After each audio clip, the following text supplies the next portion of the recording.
You know, most people don't think we have any Bigfoots in Florida. Florida is ranked number 3 according to the BFRO. Probably went for about 15 seconds. Just continuous, one breath, you know, just one long howl. Hey everybody, and welcome to the Paranormal Portal Podcast. I'm your host, Brent Thomas. Thank you so much for joining us. As always, we appreciate all of you out there, and thank you so much for your wonderful support. And remember, if you've got an experience and you'd like to be a guest on the show, please reach out to me. You can reach me at paranormalportalradio@gmail.com.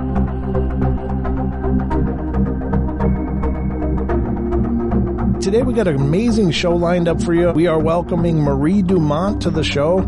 She is the founder of the Mid-Florida Bigfoot Research Group.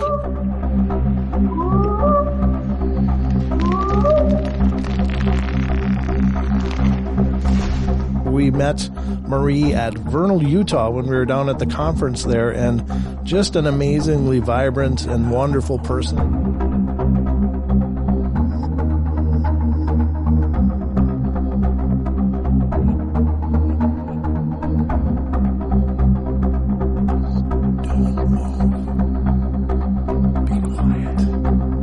Hey, Marie, welcome to the show. Thank you so much for coming on. Hey, Brent, how are you? It's so good to talk to you again. Yeah, likewise. I really had a lot of fun meeting you in Utah and sitting back and talking about a bunch of things. But I've just been really impressed with how much you are doing, because literally you are at nearly every conference that pops up. It's like, there's Marie. I see the pictures and there's Marie. You really get around. I try to do, you know, I like to go places. I like to meet people and stuff like that. And I just love the conferences. The Phenomenon conference was just fantastic in Utah. That was just awesome. And meeting you and Don was truly a treat. And we did have a blast. We were just nonstop, just talking about everything under the sun. And it was a good time. It was, and I hope that you had mentioned you're going to again next year, and that's certainly our plan as well. It was a phenomenal event, and just a bunch of amazing people, and it was really incredibly well run. Not that I'm real well versed in conferences, but of all of them I went to, that was definitely in the top. Yeah, absolutely. I thought it was very well done, very classy. Yes. I'm not saying the other ones aren't, right, but this was more like, to me, a higher end conference, sure. You know? Yep. No, I really... Because it just did top notch. Everything was just really, really nice. Well done. Very well done. And of course, that's where we met. So, you know, I'd been, as I talked to you before, we're recording. I've seen you, throughout the years, just, doing what you're doing, obviously in Florida, but, and going around to all kinds of different places and talking with people and presenting. You guys are really doing some incredible stuff, but I guess my first question, and it's kind of my canned opener, but where did it begin for you? Where did Marie become interested in the Bigfoot phenomena? Well, the Bigfoot phenomena. So I'll just backtrack a little bit. I've been a paranormal investigator for over 30 years, and it started out with ghost hunting, and then aliens and UFOs, and then it just evolved into Bigfoot because I have a couple friends who are really, really, really into it. Oh. And so probably about 4 years ago, I went out into the Ocala National Forest with my Bigfoot friends. And we looked around and we saw some really unusual, what I consider structures. And the icing on the cake was when we went camping, like on a Saturday night. We camped out in the Ocala National Forest with a bunch of people. And at 1:30 in the morning, coldest night of the year, we heard this spectacular Bigfoot howl. Oh, wow. It was like what most people would consider like the Ohio Bigfoot call, which is something that like Bobo Fay would do, or, Matt Moneymaker or whatever. It's just a long, fantastic howl call, and it was just unbelievable. It wasn't close by. It was off in the distance. I'd say maybe maybe a half mile away, quarter of a mile away, but you could hear it everywhere, and it was unbelievable. And that's what hooked me. That was when I'm like, oh my God, this is unbelievable. I want to be the one not to find necessarily, but to prove the existence of Bigfoots and Skunkapes in Florida. And so that's been my quest ever since for the past 4 years. That's amazing too. And I think the other incredible part of that is in other parts of the country, it could be at least implied that, oh, that's a wolf, or, oh, that's a coyote. But in Florida, you don't have so much of that other fauna around that could make that noise, or similar kind of sounds. Yeah.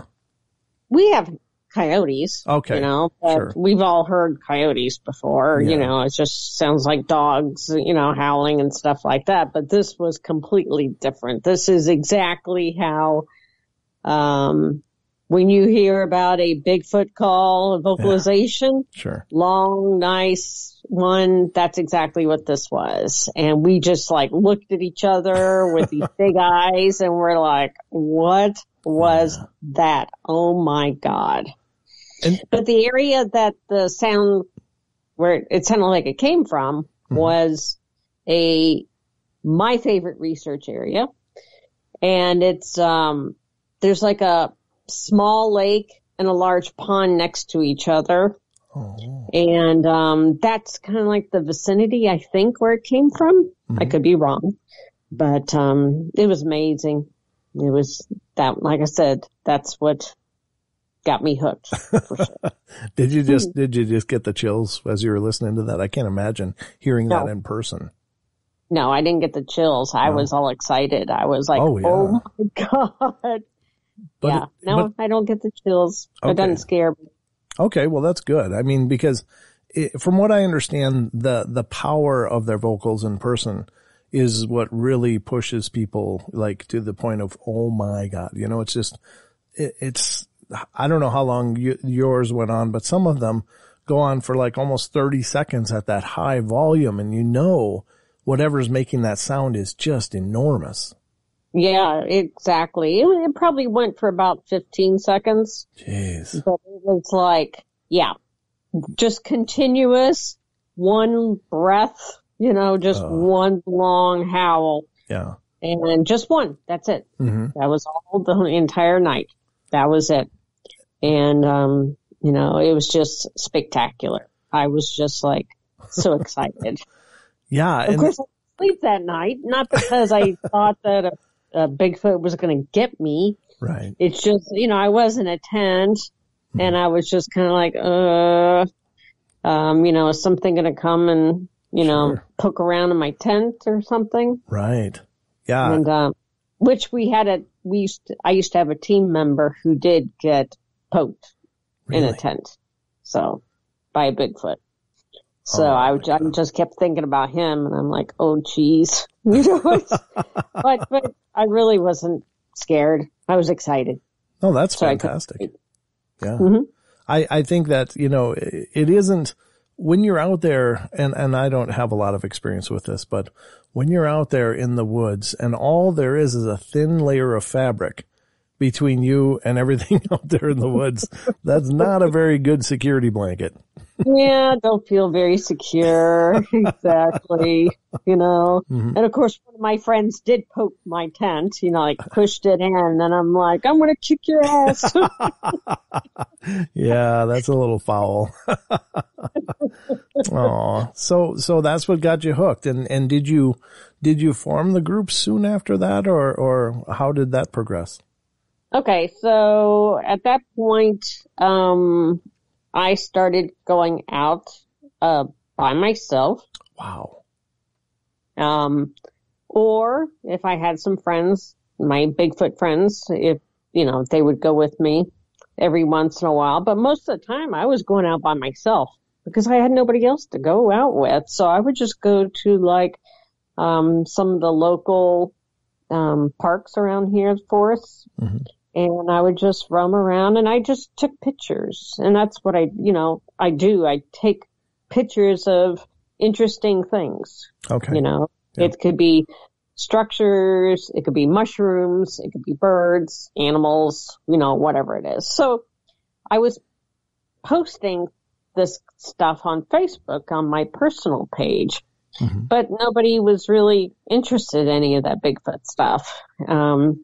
And so then I tried to look on Facebook for a research group in Florida. And at the time I couldn't find anything that I liked. Okay. Not even close. So I'm like, you know what? I'm going to start this group and I'm just going to see what happens, So because I wanted to post my things there instead of my personal page. Right. And then, it has just blossomed into this wonderful, I think, group, the Mid-Florida Bigfoot Research Group. And approximately, I would say 80% of my members, I have almost 3,000 members now. Nice. I would say about 80% of my members are Floridians. Perfect. So, but that's what I wanted because I am about Florida research and I want other people in Florida, to have a place where they could share their stories, they could post their findings, and we can compare notes with each other. This is what I found this weekend and stuff like that. So that was the intent of the group. And then some of the group members eventually, they would say, hey, do you want to go out? Because they would see I would be out by myself. And they're like, hey, if you want somebody to go out with, I'll go out with you.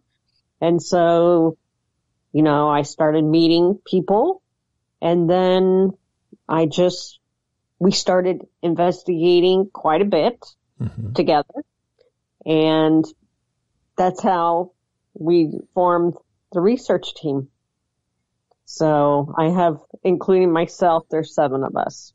So, we have, Tim and Waynette, we have Mike Aguilar, Desi Herder, Ruby Joe Brew, Troy Palmer, and, so I hope I didn't leave out anybody. Oh, that's wonderful. And it's neat. I think that's, more power to you if you're willing to go out there alone, but, I think it's probably always better to bring people with, Yeah, and I prefer to have somebody with me, Sure. just to make it a little more fun, yeah. And interesting, and more eyes out there, the more things you're going to see, Absolutely. And so just my thing about being out by myself, obviously, is, I don't want to run into some bear or something, or a wild hog. Oh, yeah. Yeah, they can be ferocious. But what's scarier is running into another human out there. That is scarier to me than anything else. I'm out there by myself. Yeah. And then you come across another human, usually a male, and it's just like, oh God, what are you doing out here?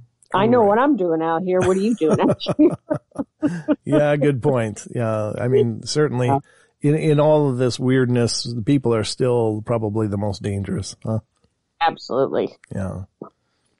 So you've been getting out there with your team, and I got to ask you about the structures a little bit. Well, first, can you explain what is, or is there a difference between what is called the skunk ape and the Bigfoot? Because sometimes they're used interchangeably, and sometimes they're considered very distinctive from each other. So, what is your take on that? Okay, so first of all, I'm just going to mention that most people don't think we have any Bigfoots in Florida at all. They just think, they only exist in the Pacific Northwest because that's where you always hear the stories from, right? Sure. So, Florida is ranked number 3 according to the BFRO for having the most reported sightings in the country.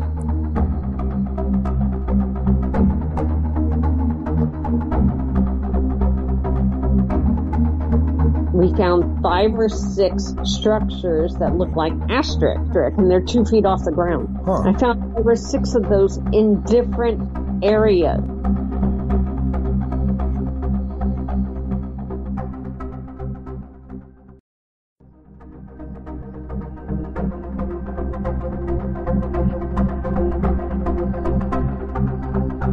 So based upon the reports that we've heard in Florida, it does seem like we have 2 different species of Bigfoot, basically. Okay.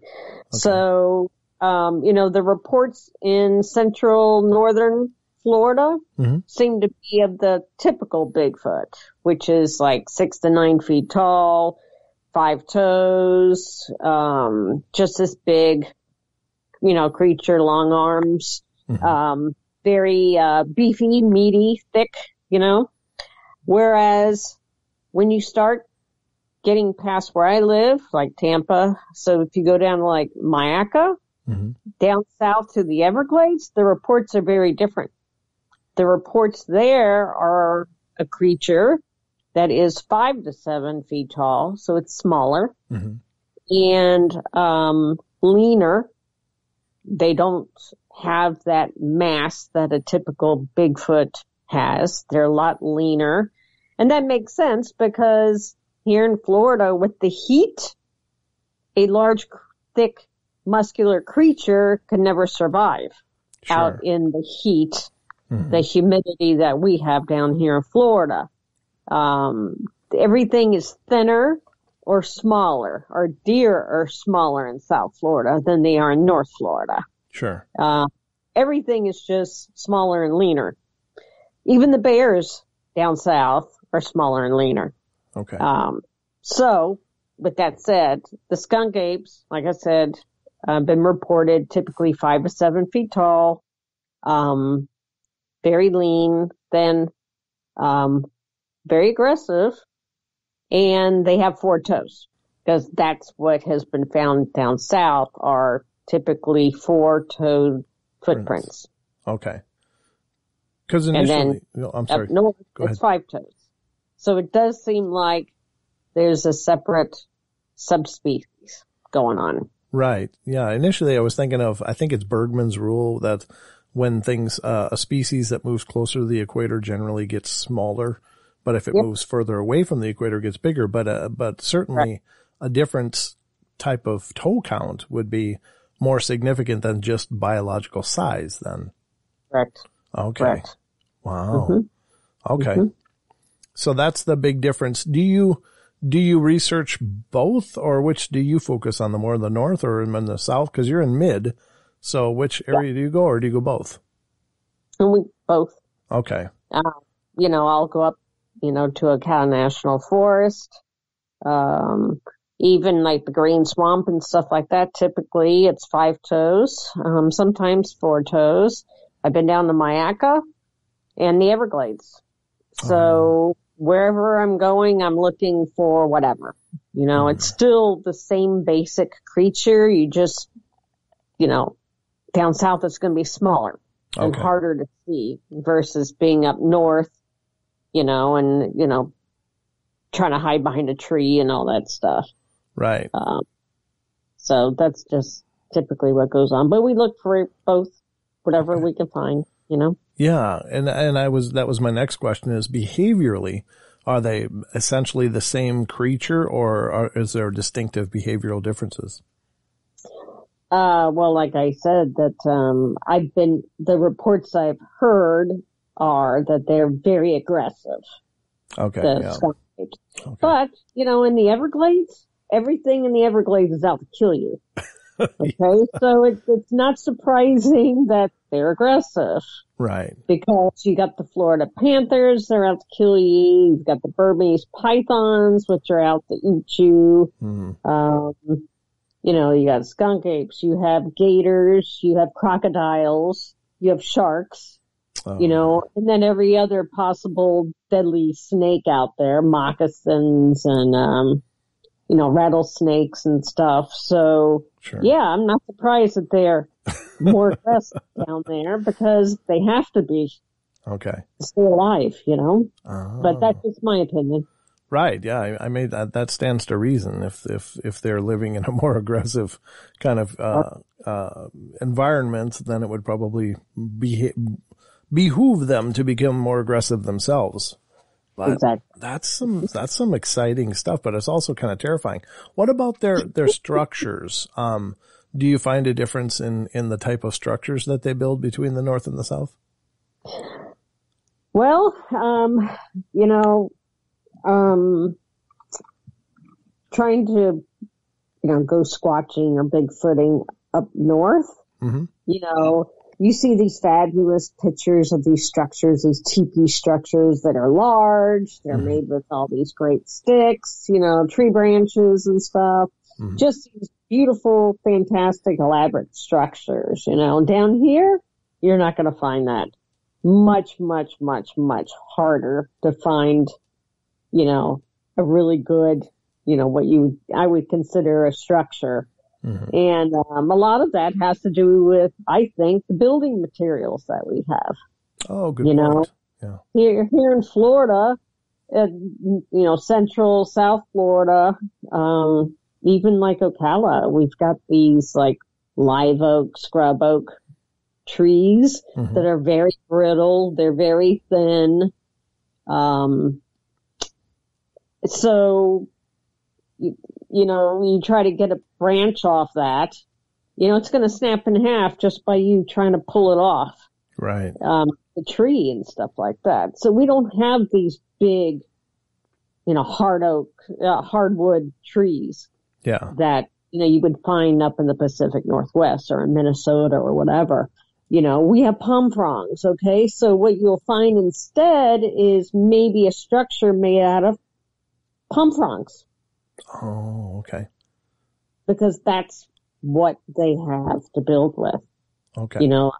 Personally, that's what I think.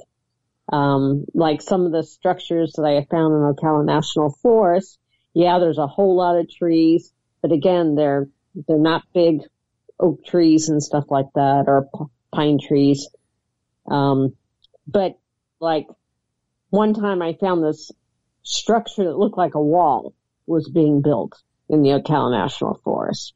Oh. It had two big trees that were broken at the exact same height. There was combination, there was X's and a giant arch on top of it. This thing was huge. It was probably about 30 feet wide. Oh my God. And probably about 15 feet high. And you just looked at this thing and it's like, oh my God, that looks like a wall. Right. Like a wall is being built.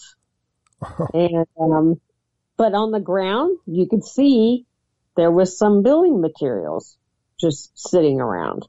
And then nowhere else was anything like this, just in this one spot. So it's like something drug in these branches and they're assembling something. Wow. That's incredible. Yeah.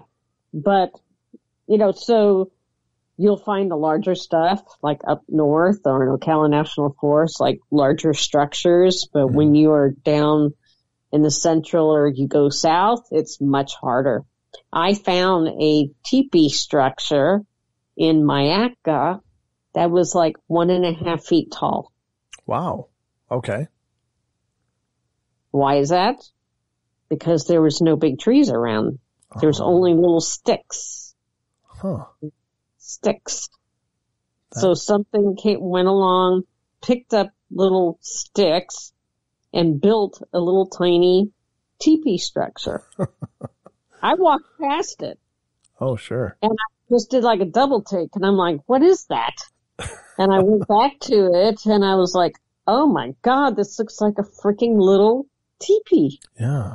It's like 1.5 feet tall. But again, like I said, in this area, there was nothing, there were like no real trees. There were just like sticks here and there. And that's what they somebody made a teepee structure out of it.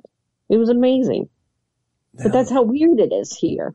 Right. The stuff, so if you're a Minnesota or Pacific Northwest investigator coming here to try and look for Structures, good luck with that, because you're not going to find them. Right. Okay. Because they're looking for the big giant things. Sure.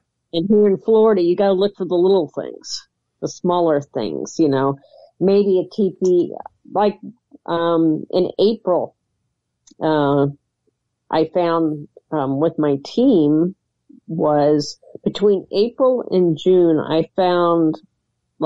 we found 5 or 6 structures that look like asterisks, which is like a star pattern where the sticks have been, you know what an asterisk looks like. Sure, the crisscrossing. The sticks are arranged like an asterisk, and they're 2 feet off the ground. Oh. Huh. I found 5 or 6 of those in different areas, like even different parks. Sure. But the common denominator between all of those is it's an area that's like a corridor. All those are connected. All those parks and forests and things are all connected. So an individual or family could just travel back and forth from one park to the next park because it's all connected. So to find 5 or 6 different structures, asterisk structures in a 2-month period in different parks and stuff. Right. That's pretty incredible to me.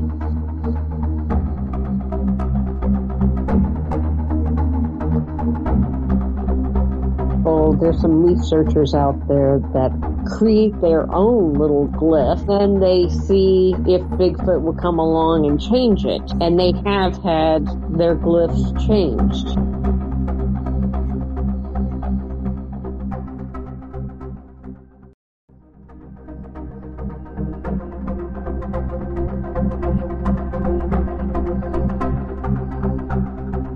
It is, and it also is a continuity, like a consistency, to perhaps show at least what appears to be an organized body of information. In other words, it's not just these anomalies that are, occurring in one geolocation. It's occurring in several, so it does show a consistency and would imply perhaps even a symbolic language, right? Yeah, most of them are right by water. Okay. They are right next to water. Wow. Whether it's a swamp or a little creek or whatever, that's where we have found them at. Oh. And like the first one we ever found was spectacular. It was so good. And right next to a creek, and actually you could just touch one of the sticks with your finger. It's perfectly balanced. Oh, neat. It's perfectly balanced. You can actually see the sticks teetering. That's incredible. Mm-hmm. And these are all out in the middle of nowhere too. I mean, it's not like right next to a walking trail where somebody might be like. Yeah, no, these are off trail. No one would ever know they're there unless you go, into the swamp, into the bushes, or, you're just off trail walking along a little waterway, and then poof, there's an asterisk. Wow. Like, okay, this is odd, but I love it. That's the kind of stuff I look for. I consider myself a creative, artistic person. Mm-hmm. So that kind of stuff, to me, is like art. Yes. So it stands out to me. I just look at it and I'm like, now that looks like a pattern. Right. That looks out of the ordinary. That does not look like natural tree fall. Mm-hmm. It looks like something assembled something. Right. So that's the kind of stuff that I look for, along with prints. But each of my team members, we all have our specialties, our niches. Which would be, like Tim and Waynette, they like to do filming. I like to do photography, and look for structures. And, Mike Aguilar, he's very good at finding brand new areas, really weird, squatchy areas. And he's also very good at finding prints and structures. Desi Herder, she's very analytical. She loves audio. So, whenever we film something, she likes to listen to the audio to see if we pick up, something that we heard, like maybe a whistle we heard at the time. Mm-hmm. She'll check the, audio to see if we captured it, or a tree falling or a stick falling, or, whatever. Right. Ruby Jo Brew, she's been, fifth generation Floridian, so she grew up out in the swamps, basically, just about. So she's very good at wildlife and plant life. Mm-hmm. She's very good at finding structures and stuff. And then, Troy Palmer, he is probably the newest person in our group. He's our skeptic. So he's a wildlife photographer. And so he does a lot of filming as well, and very detail oriented. So all of us together, I think we make a pretty good team, because we all have our own niches, our own specialties. Yeah, sounds like it. And those little structures, I know this is a newer term that's been popping up in recent years, but the idea of glyphs, and people are finding glyphs all over, up in the Pacific Northwest and the Midwest and the East Coast, down into your area, even over into Australia. The Australia Yowie Research Group has found these strange glyph-like shapes, and there does seem to be consistency, at least rudimentarily, even between, these places abroad and what's happening here. So it's surprising the amount of information maybe they're leaving, or for each other, or maybe it's a universal language to them. I don't know, but it's absolutely mind-boggling.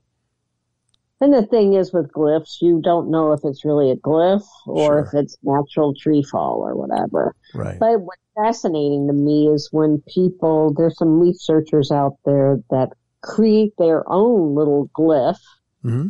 and then they see if Bigfoot will come along and change it. And they have had their glyphs changed. Wow. Into another design. Mm-hmm. And that's fascinating to me. That's the really good stuff. It is. Now, I got to ask you, in terms of intelligence, are we dealing with, in your opinion, obviously this is very subjective, but are we dealing with something that has a profound intelligence much like our own, or is it a different kind of intelligence, or what? Or is it just animalistic? What is your opinion on this? Oh, they're definitely, I think, smarter than we are. Okay.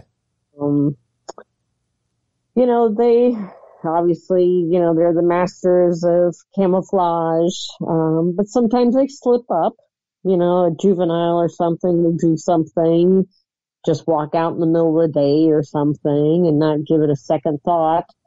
And, they make mistakes too, I think, but I also think they learn from their mistakes, meaning they mess up once, they let a human see them, they won't do it again typically. But that's my opinion. There are some monkeys out there, primates, that are that way, that they learn from their lessons.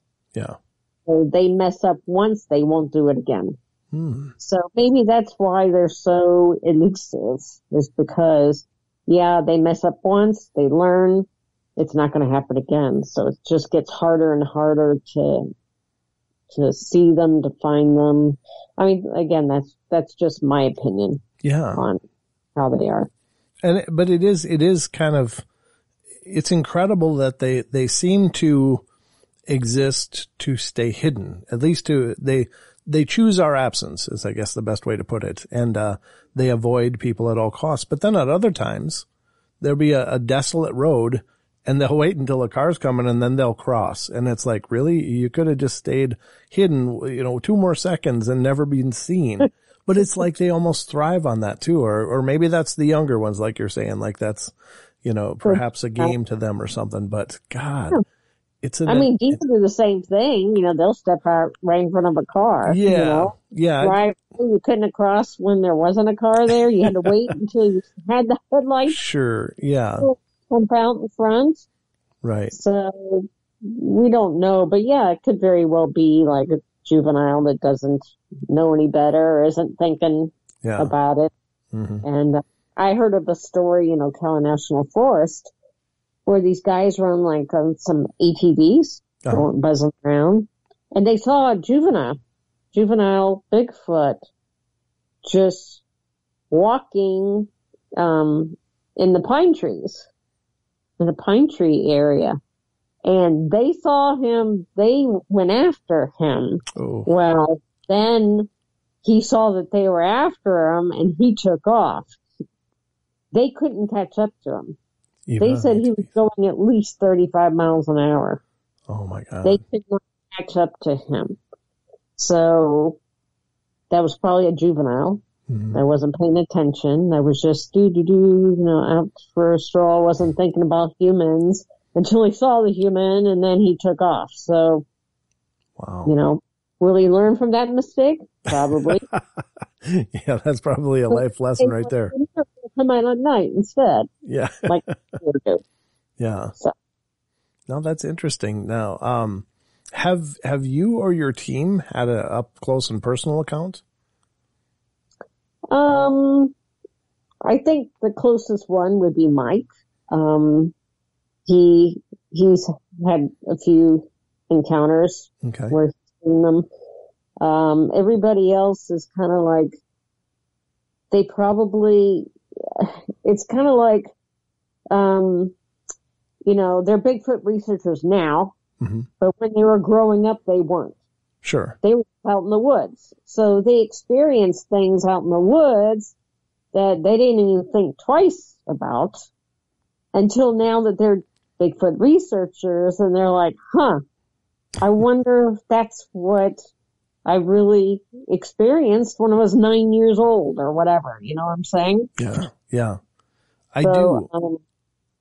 And I think that's a very profound point because I grew up in a woodland in Minnesota, and it was right next to where my house was right next to a state forest, and I'd been in these woods my entire childhood and into my teen years. It was just my summer thing to do was just go hang out in the woods and hike around and stuff, and my friends and I, and it wasn't until I was 14 that I had something huge growl at me. And this is in southeastern Minnesota where the biggest thing is white-tailed deer. And I didn't know what it was and carried it for years. Like, what in the hell was that? That was so big.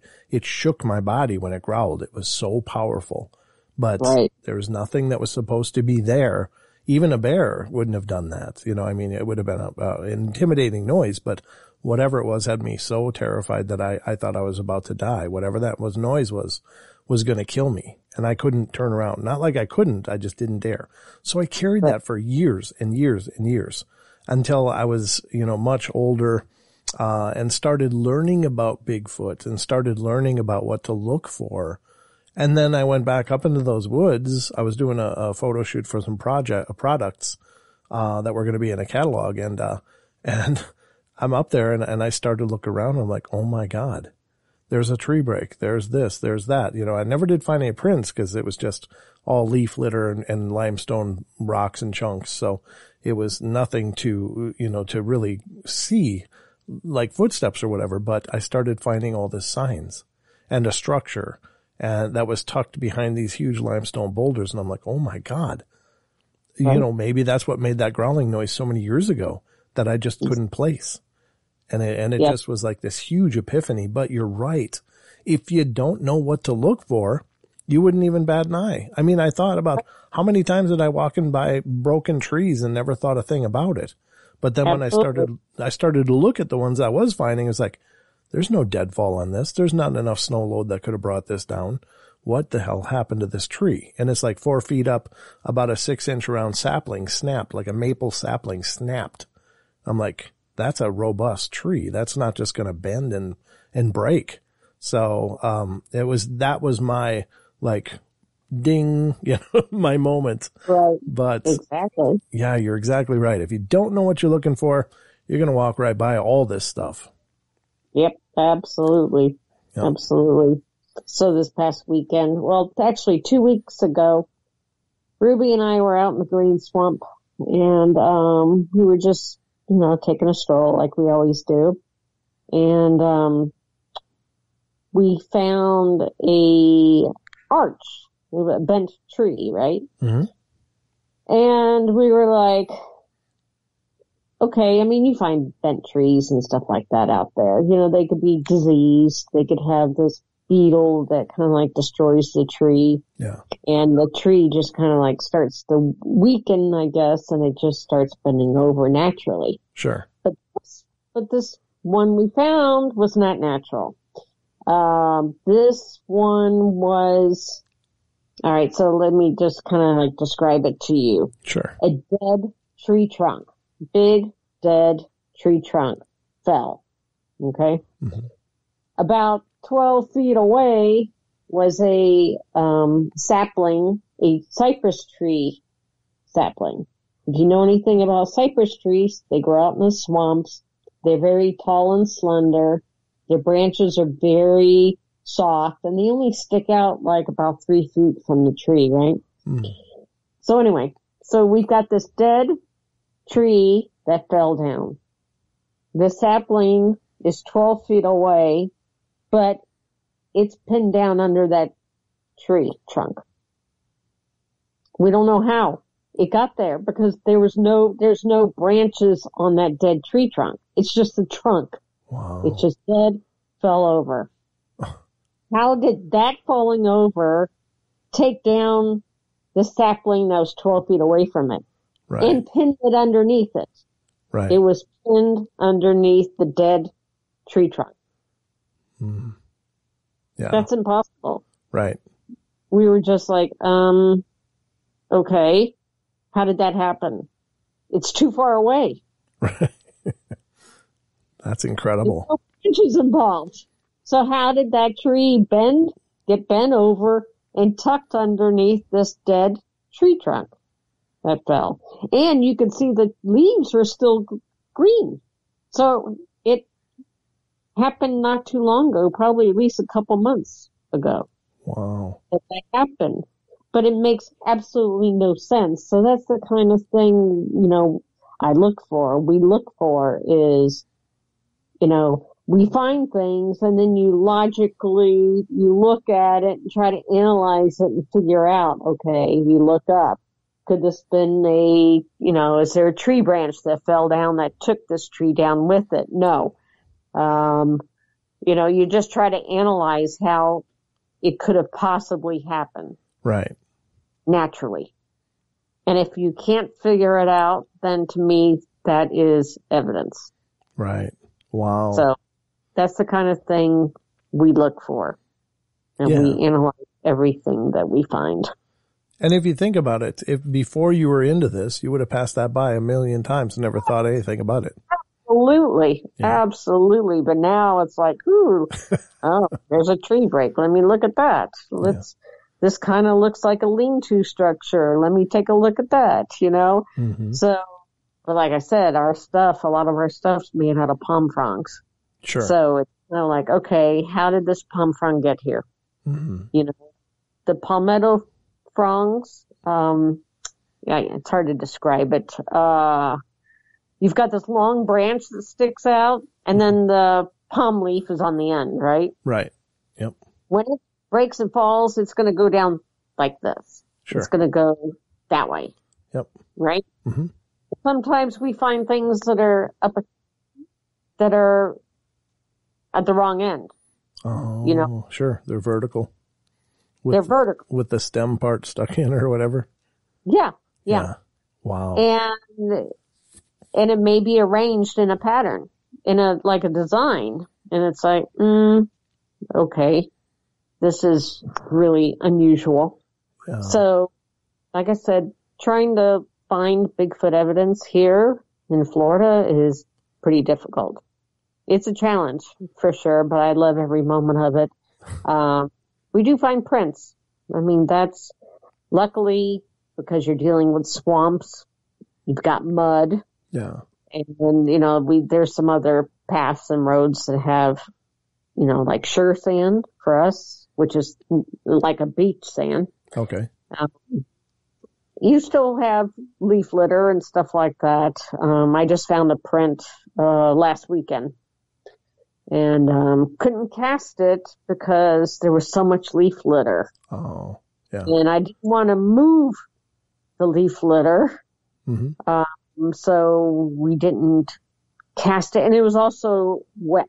It was in a flooded area. Mm-hmm. So there's no way we could get the water out of it in order to cast it. Sure. But in the next couple of weeks, we're going to try and go back out there and try to do some, like 3D modeling of it. See if we can get something that way. Oh, that'd be neat. Yeah. Or some new LiDAR technologies. Maybe you could do that. Exactly. I know there's a price barrier to all that, but I mean, technology I think is going to really help to close the distance on some of this anyway, but. Yeah, even the new Apple phones, I'm not sure which one it is. Yeah. It comes with it. Yeah. It comes with the phone automatically, this like LiDAR scan thing. Yeah. And I think you can also, there's some apps that you can install on your phone to do it. Right. Yeah. That's exciting. Yeah, you're absolutely right. But I think all of this stuff is exciting. Speaking of the prints, what size is a good size like Skunkapes print versus a good size Bigfoot print that you find? Well, I have not found a true, what I consider a Skunkapes print. Okay. All the ones that I've found are 5 toes. Okay. The largest one I've ever found, and I have found 2 of them this size, 14 by 6. That's huge. Yeah. That's a really big foot. Mike has a set of prints, left and a right, and they're about 16 inches long and about 6.5 inches wide. Wow. Yeah. So, and what's interesting, the first time Ruby and I found this 14 by 6 inch print it was in June. We were in one of my favorite areas. I'm not going to tell you where it's at. We're going around, very swampy, lots of mud stuff. So we're walking around, and there was a small tree that fell over. So the roots were pulled out of the ground.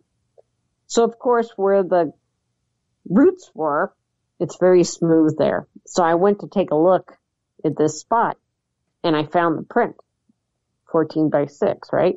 Wow. So we casted it. We couldn't see the toes, but you could see the shape of the foot, right? Mm-hmm.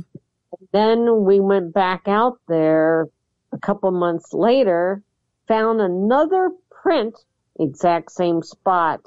It was about 3 feet away from the other print, where the other print was. So it's coming back. So I'm beginning to wonder now if they are like creatures of habit. Mm-hmm. Where they like game, like deer. They like to travel the same path. Probably. Over again. Because I just thought it was weird that another print was found in the exact same, where this tree root was. Wow. But it was 3 feet from where the other one was found. And that one was, I think that one was 13 inches long.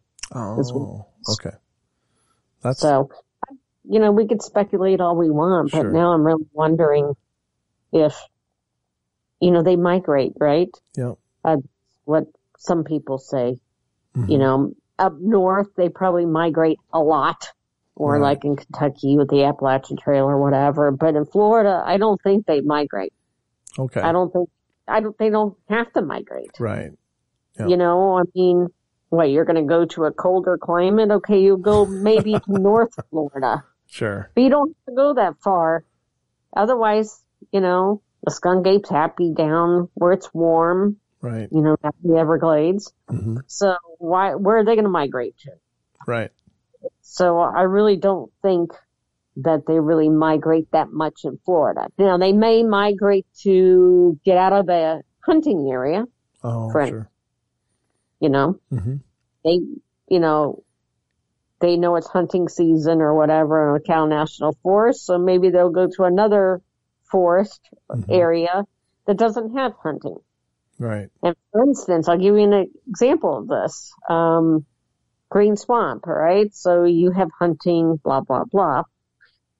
Well, Cold Creek State Park connects to the Green Swamp, but there's no hunting there. So guess where all the deer go? Cold Creek State Park. Oh, sure. Last January, we were driving through Cold Creek State Park at night, and Tim could see there was at least 24 deer just grazing out in the field, out in the open at night. Oh, wow. But that's what they're doing. They're getting away from the hunting area, and they're going where it's safe. It makes sense, right? It's brilliant. Yeah, absolutely.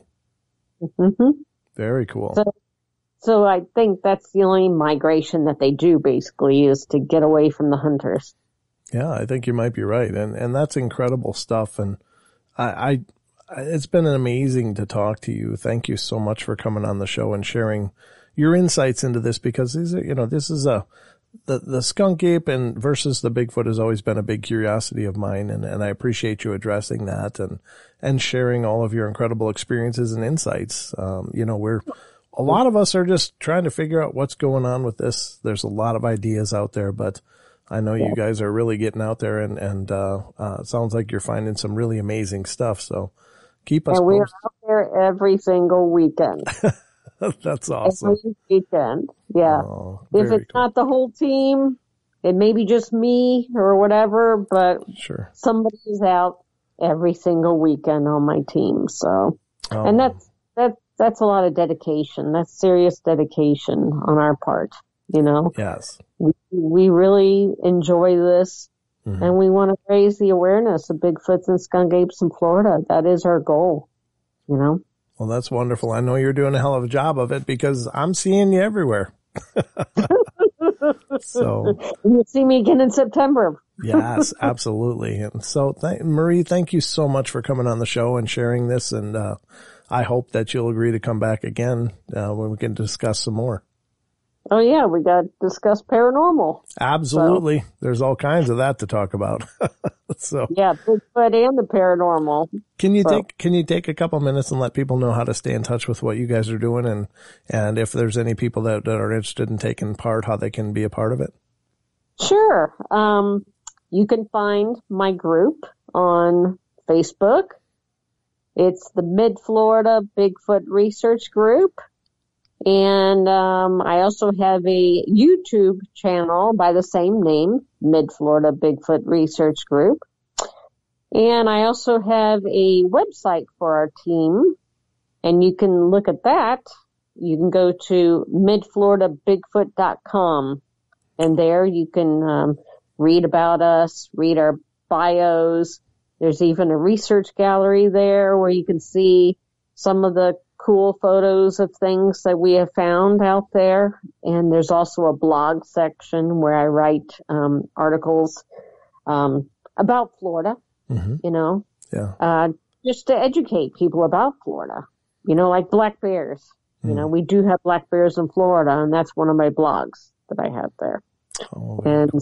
So that's where you can find me. So Facebook, Mid-Florida Bigfoot Research Group, on YouTube, same name, website, midfloridabigfoot.com. Well, the only time she really turned with that famous was when I rode across the creek and got down off the horse. She turned to look at me.